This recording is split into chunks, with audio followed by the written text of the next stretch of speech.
Work hard today. So let's take that, the question someone was asking about, how long does it take to train a new pilot or versus a pilot that flew another aircraft before? Bir soru gelmişti daha öncesinde pilot eğitimleriyle alakalı. Yani daha önce uçmuş bir pilot veya bunların bu F-35 için ne kadar süre eğitim alması gerekiyor? And I love the question because it is linked directly to my personal experience as I began my career as a fighter pilot, in my case, in the Canadian Air Force. Bu da benim aslında kişisel deneyimle de doğrudan alakalı olduğu için hoşuma giden bir soru oldu. Çünkü ben de Kanada ordusuna ilk olarak başladım pilot olarak çalışmaya. So think about it. We have a brand new 5th generation aircraft. It's worth a lot of money, and we are going to put pilots in it that have never flown a fighter before. That's potentially risky. Şimdi düşünün 5. nesil son derece pahalı bir uçak var elimizde. Biz buna daha önce hiç savaş uçağı uçurmamış pilotları kullanmayı düşünüyoruz. Ne kadar riskli olduğunu görebiliyorsunuzdur. So in Canada, I was picked as the first baby pilot in the CF-18, Canadian F-18. I first flew it 34 years ago.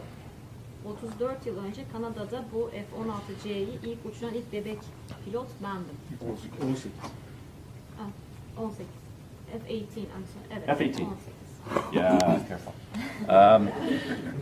And it was a huge risk for my Air Force to put one half of each squadron, brand new pilots who knew nothing else, with half of experienced pilots.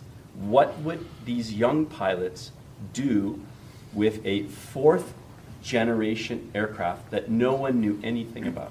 Şimdi kimsenin bilmediği bu son derece o dönem için önemli 4. nesil uçaklara pilonun yarısına deneyimli ve yarısına deneyimsiz tamamen pilotlar o zaman verilmişti. Nasıl olacaktı?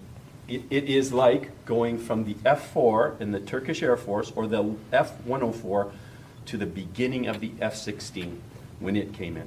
Yani F-4'ten F-16'nın ilk çıktığı zamana gider gibi düşünün mesela Türkiye örneğinde. It was a massive risk for these young pilots. And what would it become? 3 years later, the best pilots in my Air Force were all the young pilots who knew nothing else but a 4th generation fighter.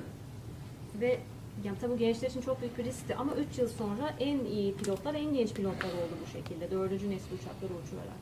And they became the leaders throughout the Air Force for the rest of the years, and never was there an older pilot who was as good as the younger pilots at flying that 4th generation aircraft. Ve hava kuvvetlerine bu şekilde bir lider konumuna geldiler bu daha genç olan pilotlar. Çünkü eski pilotlar onların uçurduğu şekilde bilmediği için bir anda kendilerini böyle bir seviyede buldular. So here we are, 5th generation, at the very beginning. And how will it be used in the next 10, 20, and 30 years? And I promise you, based on my experience, the masters will be the brand new pilots who know nothing else except 8.6 million lines of software code, stealth and sensor fusion.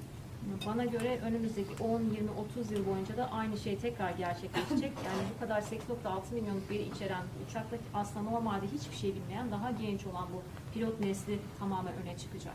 The only thing they will ever know is the helmet like Tony Stark wears in the Iron Man and Avenger movies, not even a heads-up display.